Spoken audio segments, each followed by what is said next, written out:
5 minute में joint family का खाना बनाने वाली बहू। सुबह के 6 बज रहे हैं। बड़ी बहू ललिता पसीने में तरबतर होकर भारी भरकम पतीलों को चूल्हे पर चढ़ा रही है। वो सिलबट्टे पर ढेर सारा मसाला पीस रही है क्योंकि मिक्सी खराब है। हे भगवान, आज फिर इतनी देर हो गई है। तभी सुमित्रा रसोई के दरवाजे पर आकर, अरे बहू, बन गया तेरा खाना या आज भी हमें सिर्फ मसालों की खुशबू सूंघकर ही गुजारा करना पड़ेगा? हाँ माँ जी, बस 10 मिनट और लगेंगे। मसाला पिस गया है, अब बस छौंका लगाना बाकी है। दिन भर 10 मिनट करके ये पूरा दिन बिता देती है। सुबह से शुरू करती है और दोपहर को होने आती है, पर तेरा ये 10 मिनट कभी खत्म नहीं होता। सुमित्रा बड़बड़ाते हुए रसोई से बाहर चली जाती है। ललिता की आंखों में आंसू आ जाते हैं, लेकिन वो उन्हें पहुंचकर तेजी से पतीले में मसाला डालते हुए अपने आप से, हे भगवान, कहीं आज भी अगर बगैर खाना खाए आधे लोग चले गए तो मेरी सास मुझ पर बहुत गुस्सा करेगी। ललिता खाने में तड़के वाली दाल, आलू गोभी की सूखी सब्जी, मसाला भिंडी, रोटियां, पराठे, सलाद और सूजी की खीर बनाती है। खाना तैयार करके वो भारी बर्तन उठाकर डाइनिंग टेबल की तरफ दौड़ती है। माँ जी, चलो सब लोग खाना खा लो, खाना लग गया है। तभी रितिका वहां आती है। वो तैयार है और कॉलेज जाने के लिए अपना बैग उठा रही है। वो डाइनिंग टेबल पर रखे खाने को देखती है और फिर अपनी घड़ी की तरफ इशारा करती है। क्या भाभी, आपने इतनी देर से खाना लगाया कि पिताजी भी चले गए ऑफिस और भैया भी चले गए गुस्सा होकर, और हमारी भी कॉलेज का टाइम हो रहा है। टाइम पर आपका भी काम नहीं होता है। आधे लोग कभी खाते हैं और आधे लोग बिना खाए ही चले जाते हैं। तो मैं क्या करूं रितिका? मैं तो जल्दी करने की कोशिश करती हूँ पर नहीं हो पाता मुझसे। इतना सारा खाना रहता है, इतने बड़े बर्तन हैं कि देरी हो जाती है। अकेले हाथ कितना काम करेंगे? तेरे पास तो बहानों की लंबी लिस्ट रहती है ललिता। कभी बर्तन बड़े हैं, कभी मसाला ज्यादा है। खैर कोई बात नहीं, अब जो चले गए वो चले गए, पर याद रखना थोड़ी देर बाद वो लोग जब आएंगे तो खाना गर्म करके फिर से परोस देना। ठंडा खाना कोई नहीं खाएगा। बचे हुए बाकी लोग डाइनिंग टेबल पर बैठकर खाना खाते हैं। खाना परोसते हुए ललिता मन ही मन, इतनी गर्मी में फिर से मुझे खाना गर्म करना पड़ेगा। मेरी ही गलती है, मुझे खाना थोड़ी देर पका लेना चाहिए था। मम्मी जल्दी से नाश्ता बना दो, बस आती ही होगी। हाँ मम्मी, और टिफिन भी जल्दी दे दो वरना कल की तरह आज भी लेट हो जाएंगे। ललिता उन दोनों को भी नाश्ता करवाती है और फिर टिफिन देकर स्कूल के लिए भेज देती है। फिर काम पे लग जाती है। ललिता पसीने से भीगी हुई आंगन में झाड़ू लगाती है और फिर पूरे घर में पोछा लगाती है और भारी बाल्टी उठाकर कपड़े धोती है। फिर उन्हें फैलाने के लिए छत पर जाती है। अपनी छत पर रवीना और रागिनी खड़ी होकर बातें करते हुए, देखा बहन, ये बेचारी ललिता दिन भर काम करती रहती है। सुबह से शाम हो जाती है और इसे रसोई और आंगन के बीच में दौड़ते दौड़ते इसे तो अपने लिए समय मिलता ही नहीं है बिल्कुल। हाँ बहन, सही कह रही हो। इतनी बड़ी जॉइंट फैमिली है, काम तो होगा ही, पर ये कुछ ज्यादा ही खटती है। ललिता नीचे आ जाती है और दोपहर का खाना गर्म करने लगती है। माधव, विकास, आकाश और बाकी सब लोग घर आकर लोग डाइनिंग टेबल पर बैठते हैं। ललिता जल्दी जल्दी सबको खाना परोसने लगती है। तभी माधव, अरे बहू, तूने तो सुबह खाना लेट कर दिया था। हम लोग बिना खाए ही निकल गए थे। हाँ पिताजी, मैं आगे से ध्यान रखूंगी। हम लेट खाना भी कर दिया और ऊपर से मेरी पसंद का आलू का भरता नहीं बनाया क्या तुमने? हाँ बनाया है विकास जी, वो बस किचन में रह गया है, मैं अभी लेकर आती हूँ। इतने सारे बर्तन थे कि मुझे याद ही नहीं रहा।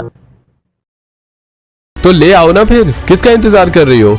यहाँ बैठे बैठे क्या रोटियां गिन रही हो? जल्दी जाओ और लेकर आओ। ललिता किचन की तरफ भागती है। तभी आकाश अपनी प्लेट को देखते हुए आवाज लगाता है, भाभी रायता कहाँ है? गर्मी इतनी है और खाने के साथ रायता भी नहीं है। और भाभी, मैंने आपको अपने लिए मसाला भिंडी का हलवा बनाने को कहा था, वो कहाँ है?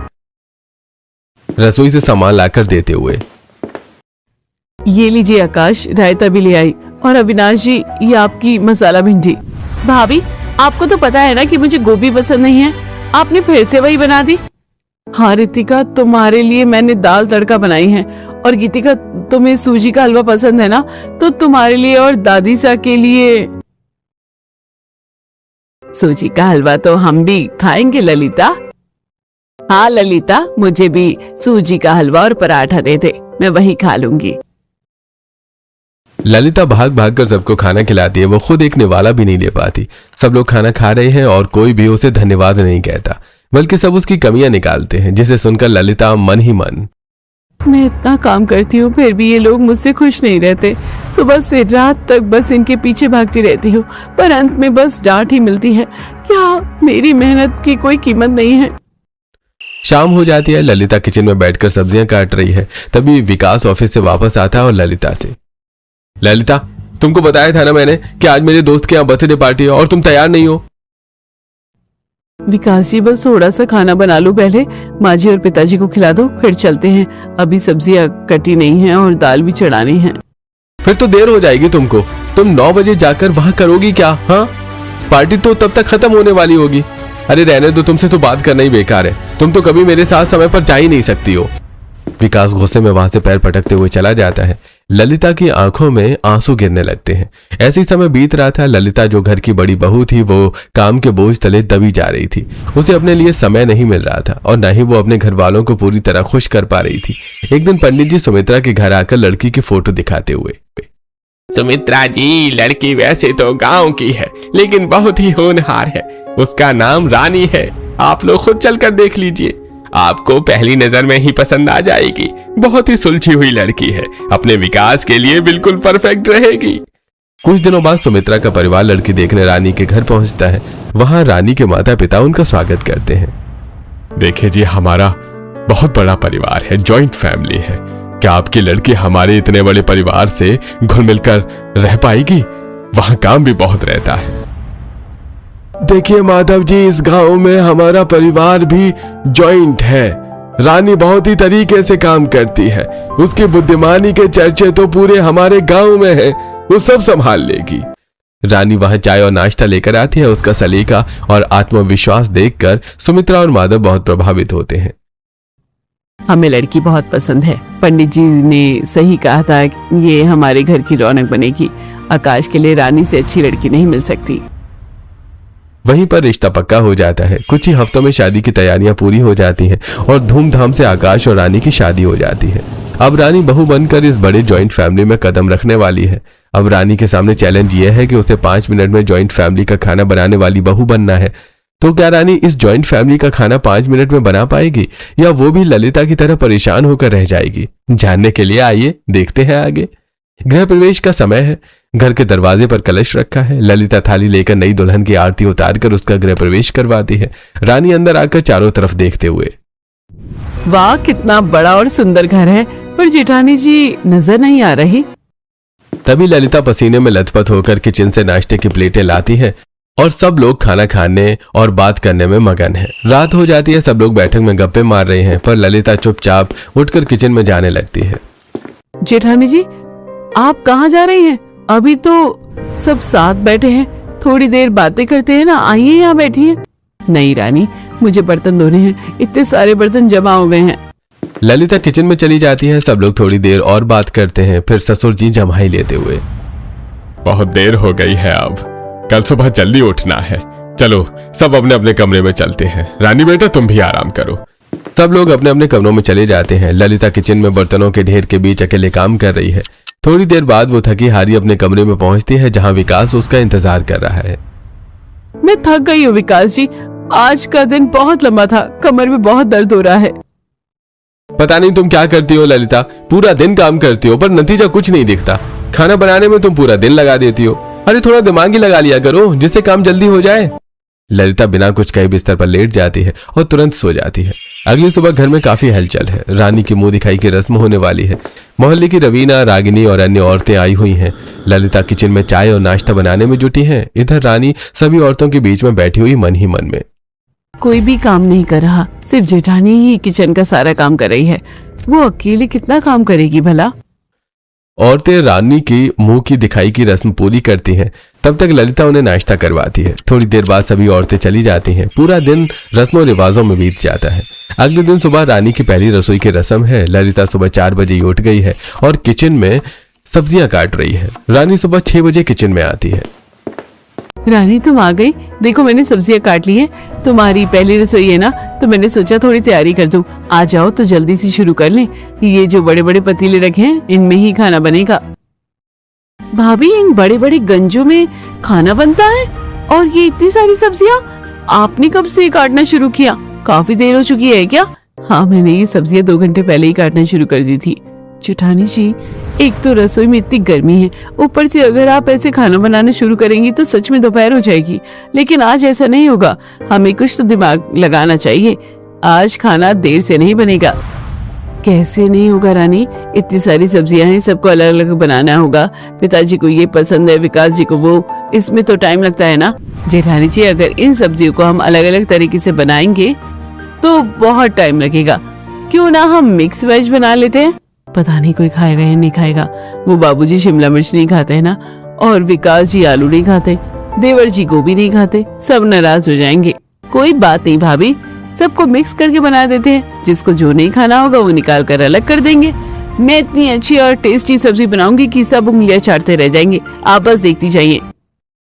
रानी ने रसोई की कमान संभाल ली है। ललिता हैरान होकर उसे देख रही है।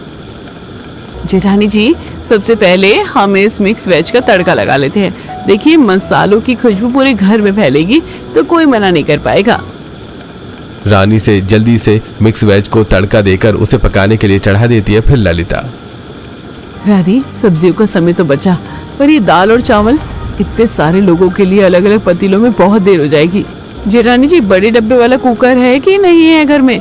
हम दाल और चावल को डब्बे वाले कुकर में एक साथ बनाएंगे, इससे समय और गैस दोनों बचेंगे। डब्बे वाले कुकर में एक साथ? क्या दाल और चावल ठीक से पक जाएंगे? कहीं खराब हो गई तो माँ जी बहुत गुस्सा करेगी। मैंने तो कभी ऐसे नहीं बनाया। नहीं भाभी, दिक्कत नहीं होगी, बहुत अच्छे से बन जाएगा। फिर दाल को अलग से तड़का दे देंगे और चावल को भी जीरा फ्राई कर देंगे। बस 15-15 मिनट में सब तैयार हो जाएगा। रानी ने बड़ी चतुराई से कुकर चढ़ा दिया। अब बारी थी रोटियां की। ललिता हमेशा एक एक करके रोटी छोटी बेलती थी, जिसमें घंटों लग जाते थे। रानी ने अपना अलग ही तरीका निकाला। अब रोटियों के लिए आप एक काम कीजिए, ये बड़ा वाला तवा रखिए और मैं स्लैब को अच्छे से साफ करके उस पर बड़ी बड़ी रोटियां बेलती हूँ। फिर हम इस प्लेट में गोल गोल रोटियां काट लेंगे। प्लेट से काट कर रोटियां? क्या ये सेक पाएंगी? आप बस फटाफट सेकती जाओ और तीनों गैस चालू कर दो। 2 तवे रख लेते हैं, दोपहर रोटियां पकेंगी और तीसरी पर सेक लेना, जिससे काम जल्दी हो जाएगा। ललिता और रानी मिलकर बिजली की गति से रोटियां बनाने लगी। रानी का दिमाग हर पल चल रहा था कि काम को और आसान कैसे बनाया जाए। अब मीठे की बारी थी। अब हम लोग मीठे में सूजी की खीर बना लेते हैं, वो जल्दी बन जाएगी और स्वादिष्ट भी बनेगी।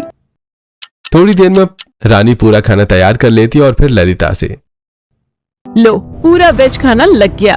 अब बस इसे अचार और चटनी के साथ सर्व करते हैं। दोनों मिलकर डाइनिंग टेबल पर खाना लगा देती हैं। सभी लोग खाना खाते हुए, अरे वाह, आज तो खाना बहुत जल्दी बन गया है। खुशबू तो बहुत अच्छी आ रही है। ये क्या बनाया है आज? ये तो मिक्स वेज है और हलवा भी। वाह, आज तो खाने में मजा ही आ गया। चाची, आपने तो कमाल कर दिया। जैसे हम दोनों जुड़वा भाई हैं, वैसे ही आपने जुड़वा बहनों की तरह काम किया ना। अनिल की बात सुनकर सभी लोग हंस पड़ते हैं। देखा ललिता, मैंने कहा था ना कि थोड़ा दिमाग लगाया करो। आज रानी की पहली रसोई थी और उसने समय से पहले ही सब कुछ तैयार कर दिया। हाँ ललिता, थोड़ा तुम अब इससे सीखो। जी दादी सा। हाँ भाभी, मुझे भी कभी टाइम पर नाश्ता नहीं मिलता था, आज मिला। रानी भाभी, आप आ गई हैं तो अब हम सबको टाइम पर सब मिलेगा। आप सच में बहुत स्मार्ट हो। अरे, मुझे भी छोटी बहू से बहुत उम्मीद थी। चलो, अब रोज खाना टाइम पर तो मिल जाएगा और साथ ही स्वादिष्ट भी रहेगा। सब लोग खाने की जमकर तारीफ करते हैं, जिसे सुनकर ललिता मन ही मन, मैं इतने सालों से काम कर रही हूँ लेकिन आज तक मेरी तारीफ तो छोड़ो, मेरी मेहनत की किसी ने कदर ही नहीं की है। रानी को आए 2 दिन भी नहीं हुए हैं और सबने उसकी इतनी तारीफ की। ये तो मेरा अपमान है।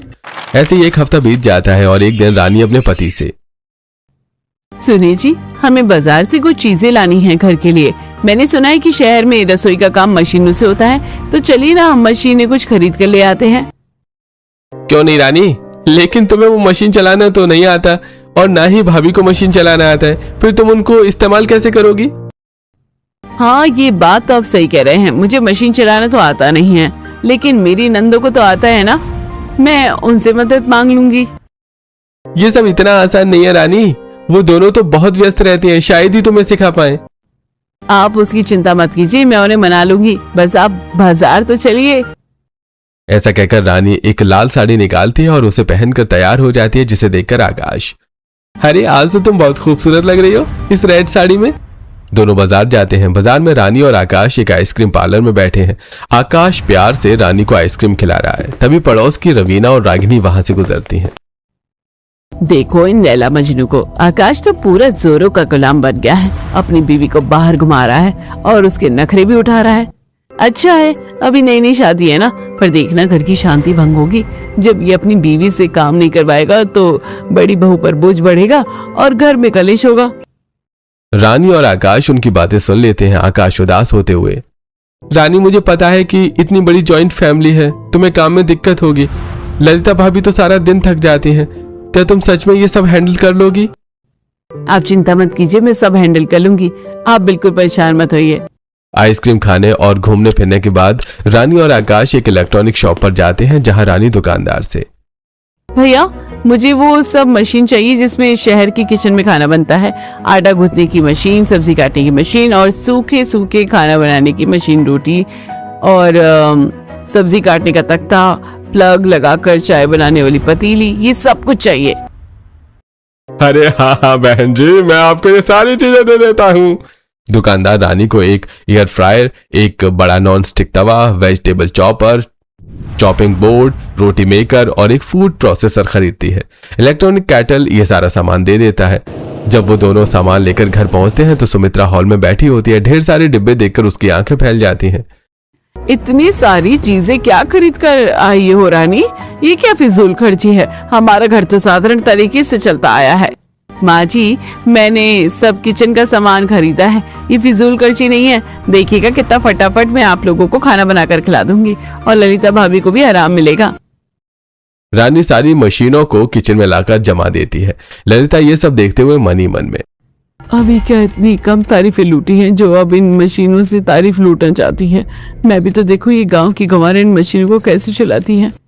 शाम हो रही है। रानी रसोई में जाती है और मशीनों को देखते हुए मन ही मन सोचती है, इस घर में सिर्फ मेरी दोनों नंदों को ही ये मशीनें चलानी आती होगी। मुझे किसी भी तरह उनसे मदद लेनी ही होगी, तभी तो इस मशीन का मैं इस्तेमाल कर पाऊंगी। ये सोचकर रानी अपने दोनों नंदों के कमरे में जाती है। वो देखती है कि दोनों अपने मैथ्स के क्वेश्चन करने में लगी हुई हैं। उन्हें अपना मैथ सॉल्व करता देखकर रानी, अरे तुम दोनों गणित पढ़ रही हो? तुम्हें पता है मैं स्कूल में गणित में बहुत अच्छी थी। भाभी ये आपके स्कूल की मैथ्स नहीं है, ये कॉलेज की है और ये बहुत टफ होती है। हाँ भाभी अभी हम वैसे ही परेशान हैं, प्लीज आप यहाँ से जाओ।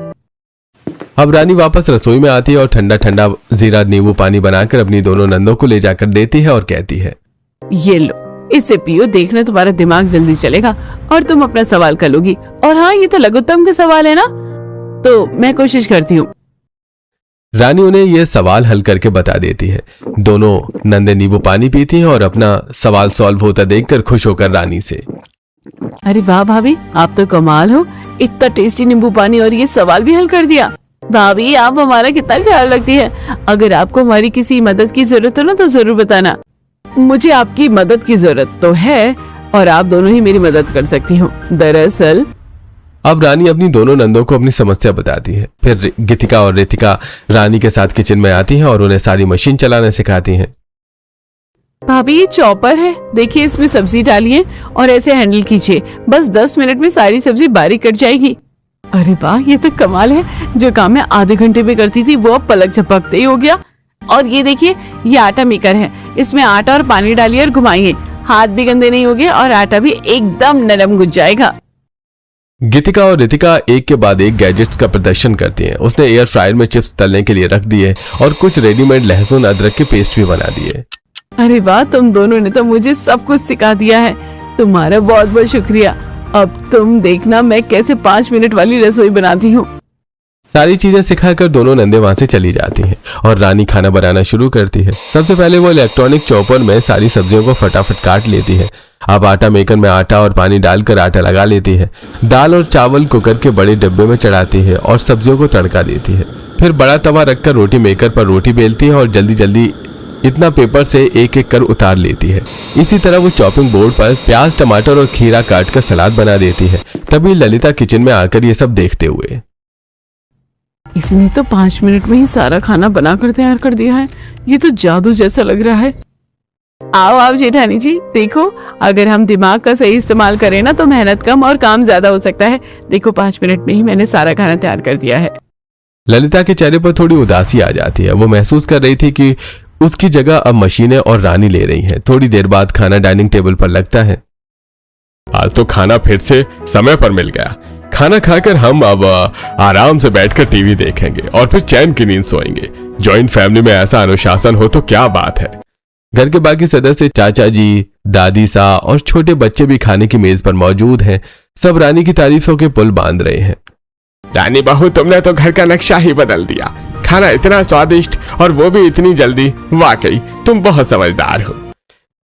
देखा ललिता, टेक्नोलॉजी यूज करना भी एक कला है। तेरे पास तो बिल्कुल दिमाग नहीं है। देख छोटी बहू को कैसे अपना दिमाग इस्तेमाल करती है। छोटी से कुछ सीख ले। ललिता का दिल टूट जाता है। वो चुपचाप अपनी प्लेट में खाना डालती है और उसे स्वाद नहीं आता। वो मन ही मन सोचने लगती है, मैं इतने दिनों से इतना काम कर रही हूँ। सुबह 4 बजे उठती हूँ पर मेरी कोई तारीफ नहीं करता। और रानी ने बस कुछ मशीनें क्या ले आई, सब उसके दीवाने हो गए हैं। अगले दिन सुबह ललिता रसोई में आती है। वो बहुत उदास है। रानी वहां पहले से ही मौजूद है और कुछ तैयारी कर रही है। आइए जेठानी जी, चलिए जल्दी खाना बना लेते हैं। मैंने तैयारी रात में ही कर ली थी। आटा लगाकर फ्रिज में रख लिया था और सब्जियां भी काट ली थी। तभी तो 5 मिनट में खाना बनेगा। अपने आप को बहुत होशियार समझती है। काम सारा मैं करवाती हूँ और तारीफ इसकी होती है। अब आज तो मैं इसकी मदद नहीं करूंगी। देखती हूँ अकेले कैसे 5 मिनट में खाना बनाती है। रानी, आज मेरे सिर में बहुत तेज दर्द है। मैं थोड़ा ऊपर का काम देख लूंगी, है ना। तुम आज अकेले रसोई संभाल लो। कोई बात नहीं जेठानी जी, आप आराम कीजिए, मैं सब संभाल लूंगी। ललिता किचन से बाहर चली जाती है और रानी मशीनों का इस्तेमाल करके जल्दी जल्दी खाना बनाने लगती है। थोड़ी देर बाद सुमित्रा किचन में आकर, बहू खाना कब तक तैयार हो जाएगा? सब लोग ऑफिस जाने के लिए तैयार हो रहे हैं। माँ जी बस 5 मिनट दीजिए, मैं अभी खाना तैयार कर देती हूँ। बस रोटियां सेकना बाकी है। रानी बिजली की फुर्ती से काम करती है। एक तरफ इंडक्शन पर हलवा बन रहा है, दूसरी तरफ गैस पर दाल और सब्जी। उसने फ्रिज से गुथा हुआ आटा निकाला और स्लैब पर बड़ी रोटी बेलते हुए, इस बार तेल लगाकर पराठे जैसा बना दूंगी। एक के ऊपर एक फटाफट रखकर सिक जाएंगी। सचमुच 5-7 मिनट में खाना मेज पर लग जाता है। सब लोग फिर से रानी की तारीफ करने लगते हैं। ललिता ये सब देखकर एक बार फिर से जल जाती है। इसने तो मेरे बिना भी इतनी जल्दी काम कर लिया। ये तो मुझसे भी ज्यादा तेज निकली। अब मुझे इसे सबक सिखाना ही होगा, वरना इस घर में मेरी कोई पूछ नहीं होगी। शाम को पड़ोसन रवीना घर आकर सबको निमंत्रण देते हुए, सुमित्रा जी, आज हमारे यहाँ छोटी सी पार्टी है। आप सब सह परिवार आमंत्रित है। बहू को भी लेकर आइएगा।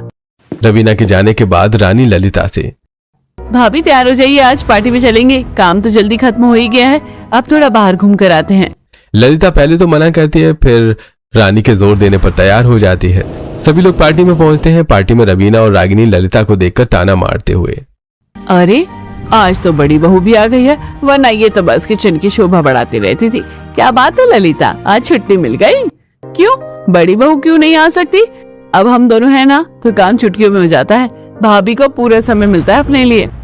अच्छा है भाई, छोटी बहू के आने से ललिता की तो किस्मत ही खुल गई, वरना ये तो बेचारी मिलने तक को तरस जाती थी।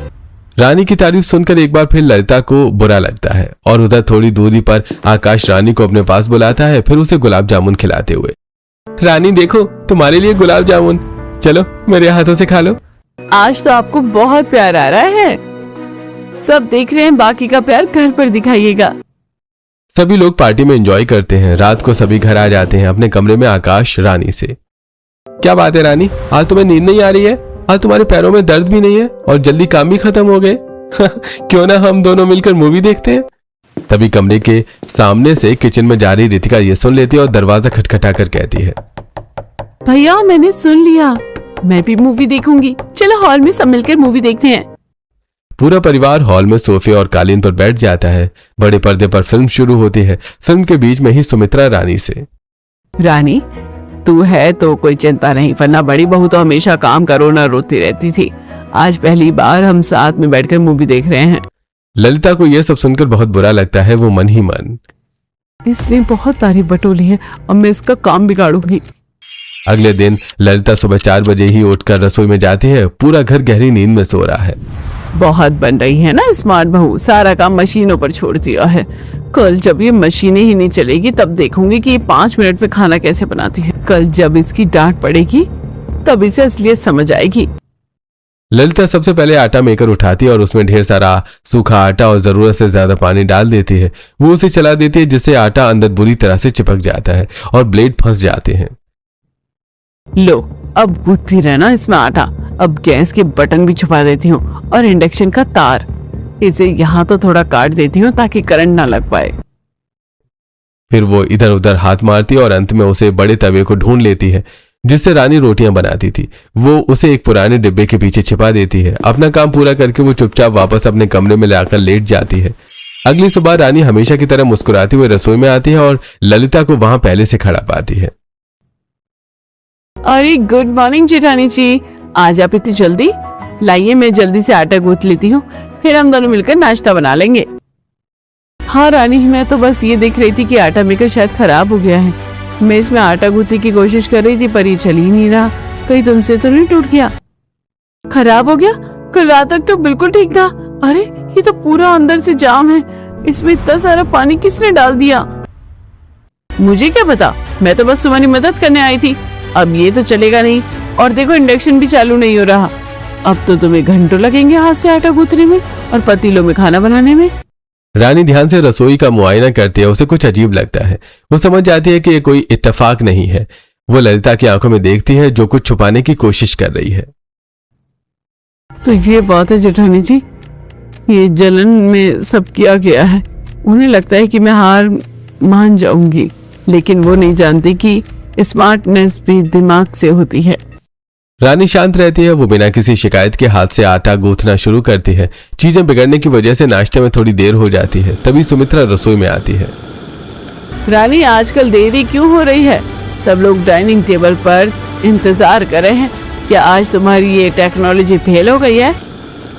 नहीं माँ जी, बस कुछ मशीनें अचानक खराब हो गई थी और गैस में भी कुछ दिक्कत आ गई थी।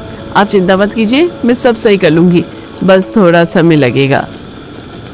जैसे तैसे रानी नाश्ता तैयार करती है और मेज पर लगाती है। सब लोग थोड़े नाखुश हैं क्योंकि उन्हें इंतजार करना पड़ा। आज तो तुमने बहुत लेट कर दिया रानी, हमें ऑफिस के लिए निकलना था। क्या हुआ, आज 5 मिनट वाला जादू खत्म हो गया है क्या? माफी चाहती हूँ भैया, कुछ चीजें मेरे नियंत्रण से बाहर हो गई थी। आज थोड़ा दिक्कत हुई है, पर आपको अब शिकायत का मौका नहीं मिलेगा। मैं सब ठीक कर दूंगी। खाना खिलाने के बाद रानी वापस रसोई में जाती है। वो सबसे पहले आटा मेकर को साफ करती है, फिर वो तवे को ढूंढने लगती है। वो अलमारी के नीचे डिब्बों के पीछे हर जगह देखती है। अंत में उसे वो डिब्बे के पीछे छिपा हुआ मिल जाता है। तो तवा यहाँ छिपा था और इंडक्शन का तार भी कट गया। ये सब जेठानी जी ने किया है। उन्हें लगा कि मैं टूट जाऊंगी, पर अब मुझे उन्हें एक सबक सिखाना पड़ेगा। रानी धीरे से इंडक्शन का तार जोड़ती है और टेप लगा देती है। वो गैस का बटन भी लगा देती है जो उसे सिंक के नीचे मिलता है। वो सब कुछ फिर से फिट कर देती है। अगले दिन सुबह रानी सिर पर पट्टी बांधे हुए हॉल में आती है और अपनी सास से कहती है, माँ जी, आज मेरे सिर में बहुत दर्द है, इसलिए मैं रसोई में खाना नहीं बना पाऊंगी। आज जेठानी जी संभाल लेंगी। ठीक है रानी बहू, तू आराम कर, वैसे भी तू तो बहुत काम करती है। बड़ी बहू, आज जरा खाना तुम बना लो सबके लिए। अब ललिता किचन में जाती है और खाना बनाने की तैयारी करते हुए अपने आप से कहती है, चलो आज मैं सबको अपना पुराने स्टाइल का खाना खिलाऊंगी। पर मुझे तो ये सारी मशीनें चलाना आता ही नहीं, मुझे तो हाथ से ही काम करना पड़ेगा। ललिता को अब हाथ से ही सारा काम करना पड़ रहा है। वो पसीने पसीने हो रही है। समय बीतता जा रहा है और खाना तैयार नहीं है। तभी माधव बाहर से चिल्लाते हुए, अरे बहू, आज फिर देरी? रानी बीमार है तो क्या काम रुक जाएगा? ललिता थककर चूर हो जाती है। बड़ी मुश्किल से वो काफी देर बाद नाश्ता लगाती है। सभी लोग गुस्सा होकर नाश्ता करते हैं। फिर ललिता बाकी के काम में लग जाती है। ऐसी शाम हो जाती है। उसे शाम को भी अकेले काम करना पड़ता है। वो रात को अपने कमरे में जाती है। उसे देखकर विकास, मैंने सोचा था आज हम बाहर टहलने जाएंगे, पर तुमने तो खाना बनाने में ही रात के 10 बजा दिए। विकास जी, मेरे पैर बहुत दुख रहे हैं। आज काम बहुत ज्यादा है। मुझे लगा था कि मैं कर लूंगी। अरे छोटी बहू काम करती है तो समय भी मिल जाता था, पर वो कभी थकती भी नहीं थी। तुम बस पुरानी आदतों में फंसी हुई हो। विकास गुस्से में बाहर चला जाता है। ललिता फूट फूट कर रोने लगती है। तभी रानी कमरे में आती है, उसके हाथ में तेल की शीशी है। क्या हुआ जेठानी जी, बहुत दर्द है पैरों में, लाइए मैं मालिश कर देती हूँ। ये सब तुम्हारी वजह से ही तो हुआ है रानी, तुम आई और सब बदल गया। जेठानी जी मैंने जो भी किया था हम दोनों की भलाई के लिए किया था। मुझे पता है आपने ही मशीनें खराब की थी और तवा छिपाया था, पर देखिए आज आप ही अपनी जाल में फंस गई हैं। अगर आप और मैं मिलकर काम करते तो आप भैया के साथ बाहर जा भी पाती। तुम्हें सब पता है? हाँ भाभी, स्मार्ट वर्क का मतलब सिर्फ मशीनें नहीं बल्कि एक दूसरे को समझना भी है। मैं आपकी तारीफ कम नहीं करना चाहती थी, मैं बस आपके काम का बोझ कम करना चाहती थी। मुझे माफ कर दो रानी, मुझे जलन हो रही थी कि सब तुम्हारी तारीफ कर रहे हैं, पर आज मुझे एहसास हुआ कि तुम सचमुच स्मार्ट हो। तुमने मेरे लिए भलाई ही की थी, मैं तो बस अपनी मेहनत में ही फंसी रही। कोई बात नहीं भाभी, आप सच में बहुत अच्छी हैं। बस अब हमें मिलकर काम करना है। लाइए मैं आपके पैरों में तेल लगा देती हूँ। रानी बड़े प्यार से ललिता के पैरों की मालिश करती है। ललिता भावुक होकर रानी को गले से लगा लेती है। दोनों के बीच की सारी कड़वाहट खत्म हो जाती है। अगली सुबह दोनों बहुएं रसोई में साथ मिलकर काम करती हैं और 5 मिनट के अंदर सारा खाना बनाकर टेबल पर लगा देती हैं। सभी लोग ये देखकर बहुत खुश हो जाते हैं और खुशी खुशी खाना खाते हैं। तो दोस्तों, देखा हमने कि किस तरह रानी ने स्मार्ट वर्क करके अपनी सारी समस्याओं का समाधान कर लिया था। क्या आपने किया है कभी इस तरह का स्मार्ट वर्क? अपनी राय कमेंट में जरूर बताएं।